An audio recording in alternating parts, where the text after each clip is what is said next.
ప్రియ సహోదరి సహోదరులందరికీ నా హృదయపూర్వకమైనటువంటి వందనాలు చెల్లిస్తున్నాను. బైబిల్ గ్రంథమందు యాకోబు రాసినటువంటి పత్రిక 4వ అధ్యాయం 6వ వచనం చదువుకుందాం. దేవుడు అహంకారాలను ఎదిరించి దీనులకు కృప అనుగ్రహించును అని లేఖనము చెప్పుచున్నది. కాబట్టి దేవునికి లోబడి ఉండి అపవాదిని ఎదిరించిడి, అప్పుడు వాడు మీ యొద్ద నుండి పారిపోవునని వ్రాయబడి ఉంది. In English, but he gives more grace, therefore it says, God opposes the proud but gives grace to the humble అని వ్రాయబడింది. నా ప్రియమైనటువంటి సహోదరి సహోదరులారా, దేవుడు అహంకారం ఎదిరించి దీనులకు కృపనిచ్చే తండ్రి.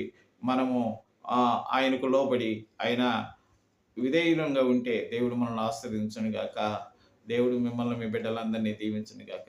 దయచేసి మీరు సబ్స్క్రైబ్ చేసి మీ సహోదరునికి సహాయపడవలసిందిగా కోరుకుంటున్నాను. ప్రభు మిమ్మల్ని సదాకాలము దీవించును గాక. ఆమేన్.